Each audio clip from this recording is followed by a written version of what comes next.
Good afternoon, Tampa Bay. I'm Tom duPont, publisher of the duPont Registry Tampa Bay, coming to you today from the World International headquarters of the duPont Registry Tampa Bay, located across the street from the St. Pete Airport. I have a very special guest today. His name is Brett Culp.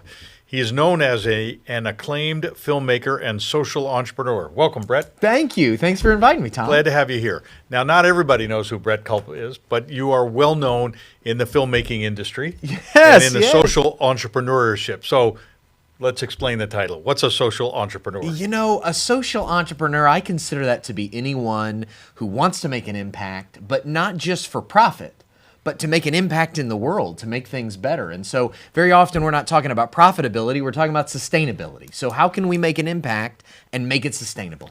Well, there you have the answer. So, Brett, give us a little background. Grew up here in Tampa? I did. I grew up here in Tampa, Florida. I'm actually sixth generation Tampa. Sixth generation? Yes. That means that your forebears didn't even have indoor plumbing. That's exactly right. That's exactly right. My great-grandfather was named Lloyd Copeland, and he was on the city council of Tampa for 2 decades, was the mayor of Tampa for a term. There's a park named after him over by USF. And so my family's been here forever, and now I'm at the point where I can't move because I got too many free babysitters. And I don't want to give them up. Good point. Good point. And so where'd you go to college? Yeah, I went to Florida College over in Temple Terrace for my first 2 years. It's a private Christian school. And then I transferred to Western Kentucky University, did 2 years there in their journalism program, and then immediately came home. And how did you evolve from Western Kentucky and journalism to social entrepreneur and filmmaker? That has to be an acquired talent that you learn at school. Yes, you know, I'll tell you, and it's an interesting story because I got my degree in journalism, and even when I was in college, I started filming weddings. And I found that I actually enjoyed the energy of weddings. I enjoyed the feeling, the flow. And in fact, that's how you and I first met, because I filmed Molly's wedding, your daughter Molly's wedding, many moons ago. Many moons ago. Yes, yes. Do you know how many years ago? Do you know? I have no idea. I know it was November the 1st. I remember that always because our rehearsal dinner was on Halloween night. I'll never forget that. So anyway, and that's where we first met. And I did that for many years. And then I realized I had stories in me that I wanted to tell. And so I started working to create my own documentary films. And then I didn't want to just make profit off them. I wanted them to make an impact. So we started to discover and uncover ways we could use our films not just to make a profit, but also to make the world a better place in the process. So, Brett, I'm going to read this because it's hard for me to make sure I encapsulate everything that's in this little release here. Sure. Brett Culp is an acclaimed filmmaker and social entrepreneur whose work has inspired audiences around the world. He is the personal cinematographer for Hollywood stars, music icons, beloved authors, Hall of Fame athletes, and royal families. He has films that have been featured on Netflix, iTunes, Hulu, and Amazon Prime. And we should add in there he's a cinematographer for weddings as well, as I personally know. That's right. That's right. Now, this is the part that leads us into the discussion of what he's doing and why is he here. With his uplifting documentary film, Legends of the Night, Brett pioneered a groundbreaking approach to community building and relationship-driven engagement. So it's all about the social engagement, how you engage, what impact you have, how long it lasts. That's exactly right. You know, with our film Legends of the Night, after we premiered it, we actually premiered it at Tampa Theater 8 years ago. And we decided that the proceeds for that screening were going to go to Metropolitan Ministries, which was a charity that our family has supported for years. And after that night was over, I loved it so much that we had raised $1,500 with $10 tickets. And I said, I want everybody in the world to have this experience I just had. So what we did was we worked with a theatrical distributor who allowed anyone in the world to request a screening of Legends of the Night in their local movie theater, and the proceeds from those screenings went to whatever charity they wanted them to. We didn't have any idea whether that would work, whether anyone would care, but it screened in over 100 cities all over the world, raised $120,000 for charity in the process. And it redefined a filmmaking model for us where what was so interesting was not only had we raised all that money for charity, but the energy we had created and the impact made Netflix call us and say, hey, we'd like to pick this up. So it helped the communities and it helped us. It worked for everybody. It was amazing. So you've also been featured in a number of national publications. We've got USA Today, Los Angeles Times, Wired, Hollywood Reporter, E.T., Netflix, and the DuPont Registry Tampa. That's right. That's right. It was all leading up to this. All leading up to this. So tell us a little bit more. Look to the Sky. Yeah. That was your first one, right? Well, my first one was called Legends of the Night. Okay, got Yeah, them more in that's order. fine. Legends of the Night. And the second one was Look to the Sky. And both of those films were about superheroes. Legends of the Night was about Batman. Look to the Sky was about Superman. Two of my favorite heroes as a kid. And how all of us have that superhero potential within us. And we loved that experience. It was so great touring all over the country, sharing that film, raising money for charity, and then sharing those uplifting stories. And a lot of documentaries are about things that are wrong with the world. My films are about things that are right with the world. I endorse your principle there. I am like everybody else. Everything negative, negative, negative, negative. Please tell me something positive, uplifting, inspire me to do something. That's what you're all about. So those two superheroes, and let me read one other thing because I don't want to miss this goal. To create a greater level of awareness, conversation, and positive change at an individual and community level about issues and body language and body image and family relationships. Yeah, Right? and that's the newest film. The newest film, really, what you just said, that embodies it. Our newest film is called A Voice That Carries, and it premieres at Tampa Theater on June the 3rd, which is coming very soon. Very soon. Very soon. And that film is all about the relationship between fathers and daughters and how fathers can make a tremendous impact in their daughters' lives, which, of course, you know about well. I hope so. In your world, at this point, you're a pro. And that film is about that. It's about building up those relationships, empowering dads to engage with their daughters' lives, and really help them make a positive impact.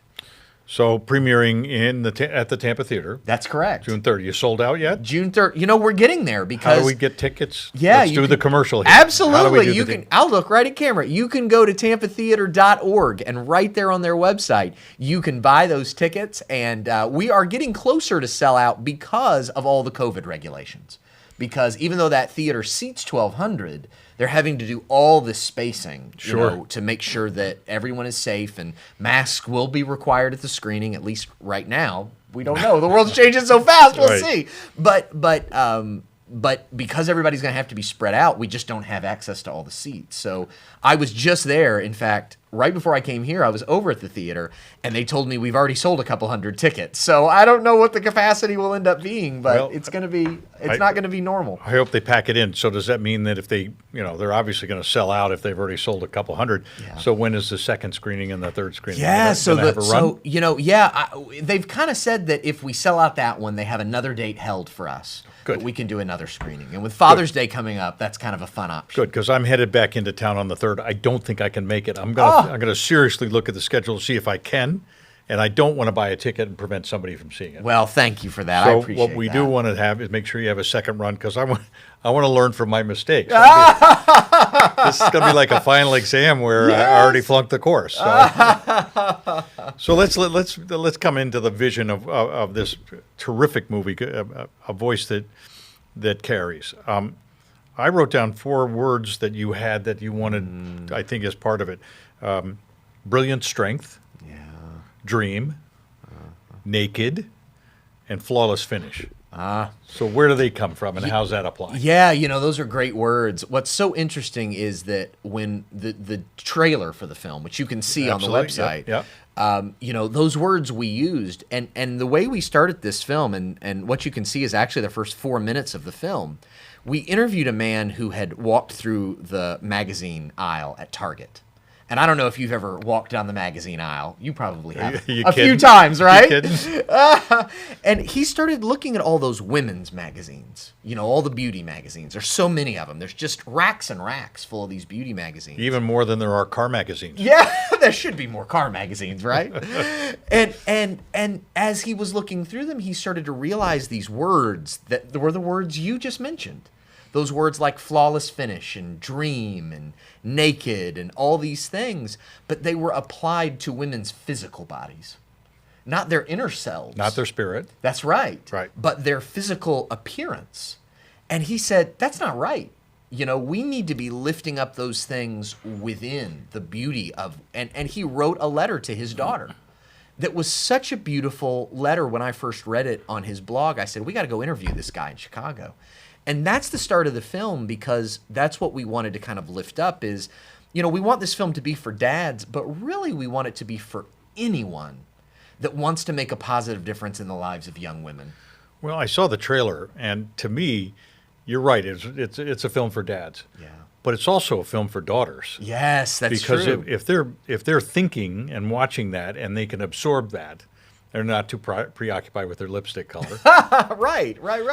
And they're going to get something out of it that's going to help them. And one other thing that you mentioned, which I think is so important in today's world, so beyond all the visual descriptives of the outside, and there's a superhero within you. Yeah. But that doesn't mean that you have to do a superhero event. Yeah. You just have to have that, even if it's just a blink of a superhero act that changes something. How to make a difference whether you help somebody up, whether you help somebody across the street, whether you write a book, whether you read at church, whether you run for office. Mm-hmm.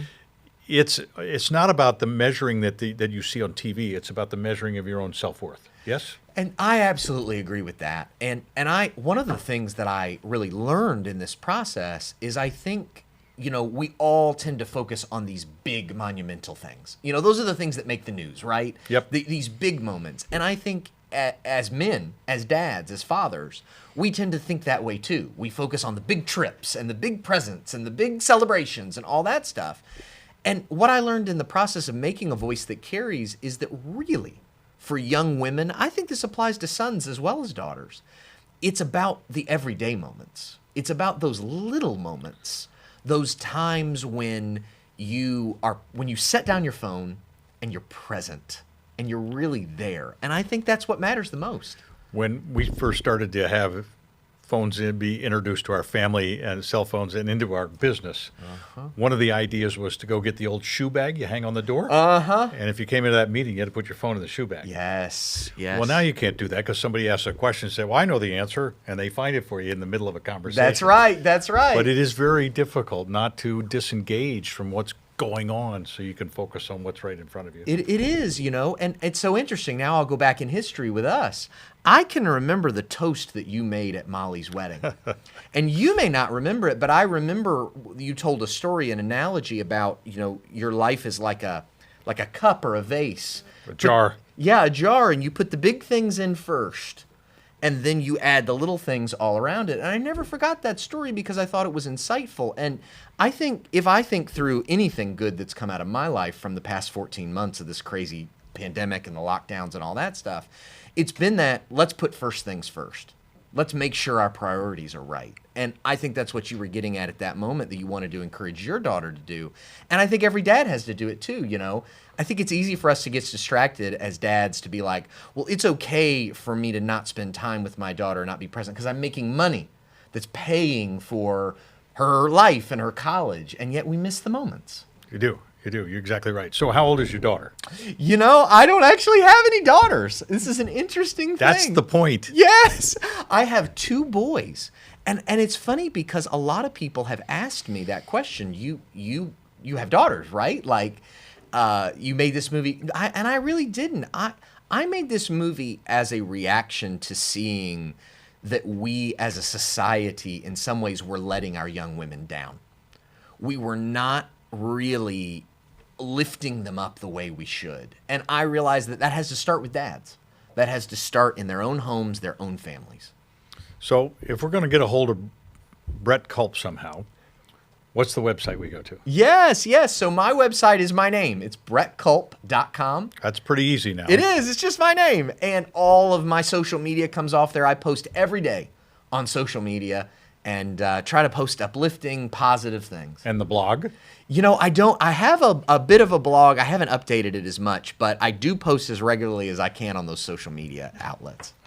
It can consume your entire day. It You know? You can does. just It put the phone down. does. Particularly when you're promoting a new film. Okay, so what does Brett Culp do when he's not filmmaking? Yeah. Got any hobbies? Anything you do on the side? It's very interesting. I make films. I also do a lot of public speaking. So I travel around. Before COVID, I was in 60 cities a year, speaking at events, sharing these stories, which I love doing. I love speaking at big events, small events. I'm excited for that all to come back. But I'm also a huge superhero fan. And so I am a collector of superhero things, old comic books in high grade condition. And in fact, it's been interesting over the past little while. I don't know if you've been watching it, but the collectible market has gone insane. Insane. Absolutely. Insane. And things that I bought even 9 months ago have tripled in value, and I've sold them on eBay. So I made a good bit of money during the pandemic buying and selling collectibles. It's been interesting and fun. I'll bet. So you collect comic books. Yeah. And anything about superheroes. Yes, I love The it. top two, obviously, are Superman and Batman. Superman and Batman. How about Batgirl? I do like Batgirl, and I hope that we will get more stories with Batgirl in the future. I think these networks and these studios are becoming more aware that we need more female superheroes. I hope we'll get that. I agree with you. And Wonder Woman. Yes, I love Wonder Woman. I I can't remember the others, but there were plenty of superheroes back when I was a Oh kid my as god! well. We've only been talking about DC. You got Spider-Man and Captain America and the Hulk and all of them. It's a whole world of them. And Green Lantern. Green Lantern's a great one. There's some obscure ones out there that we could probably come up with that nobody would recognize. Yeah, probably not. Probably not. Probably not. Okay, so let's get the commercial here again. It's June 3rd. June 3rd. 7:30 p.m. at the Tampa Theater. Get your tickets now because it's going to be a sellout. And look for Brett. You'll be there. I will definitely be there. And it should be an exciting time. Tampa has this reputation now with Water Street and all the stuff going on and everything else like that. Sometimes we overreach and we don't notice what goes on culturally in Tampa. And the Tampa Theater is the epicenter for that activity. Oh my goodness. It is such a hub. They bring in all kinds of great ideas, movies that you didn't even know you needed to see, but that are wonderful. Film festivals, different performances, and they're coming back strong. They are. They announced yesterday their summer series, where they play the classics on Sunday. And, it's a great list of Wizard of Oz and Casablanca, these movies that... It's the right thing to do in the middle of the summer, too, It because it's too hot to is. be outside. It is, and there's something magical about watching them with others. And the Tampa Theater used to be very, very difficult to get to. There Yeah. was no parking. You were on this narrow street, and it was troublesome. But Yeah. now the parking's accessible easily. Yep. The outdoor area outside is gorgeous. Yep. There's plenty of room to be outside if it's not raining and not 90. Of course. In the nice Florida weather. And Absolutely. take a video of yourself and send it to your friends in Boston, New York, and Chicago. You bet. And, you bet. And the it's- Riverwalk is amazing now. And the Riverwalk is steps away. It is. And I've been on several of occasions, we've gone down there with our family and had dinner down there, seen a movie at Tampa Theater, and then rented bikes. They have the bike rental things Sure. where you can just rent the bikes, and we ride down the Riverwalk, go all the way around, and then come back. And it's so much fun and so beautiful down there. People It's that haven't been beautiful. down there in a while don't know. And it's outdoors. And it's outdoors, which is wonderful and safe. Well, this has been exciting, and I'm glad that Tampa's part of it. I'm glad that you're going to be here premiering the third documentary. Yes, yes. So, one more question for you: When's the next video? What's next? Yeah, the next documentary, we always, at this stage, we have so many ideas, and it really is a matter of our team duking it out over the next 3 months as to what is really the thing we want to spend the next 3 years on, because these projects are huge investments of time, money, energy, and so we have to really love it. It's like you got to love it to spend the next 4 years of your life making it. You need to go around Tampa Bay and get down to the lower, more intensive neighborhood level and show us why it is Tampa Bay. We know Tampa Bay because of the big stars. So you got big stars up there, Yes. but there's somebody playing baseball, That's right. somebody playing softball, volleyball, where these kids are excelling and are helping each other in team sports and that kind of stuff. You could do a documentary on that easily. I absolutely could. This is such a wonderful area, and I think the best days for the Tampa Bay area are ahead. It's a wonderful place to live. Well, we hope so. Well, Brett, thank you so much for spending time with us today. Thanks for having me. Very Thanks, exciting to have everybody. you here, and we're glad that we were able to spend a little bit of time and tell people about Brett Culp, his movie filmmaking career, and social entrepreneurship. So everybody else, I hope you enjoyed the visit with Brett. I hope to see you again soon at Tampa Bay Talks. So as we always say at the end of this kind of broadcast, go out and make it a great day, Tampa Bay.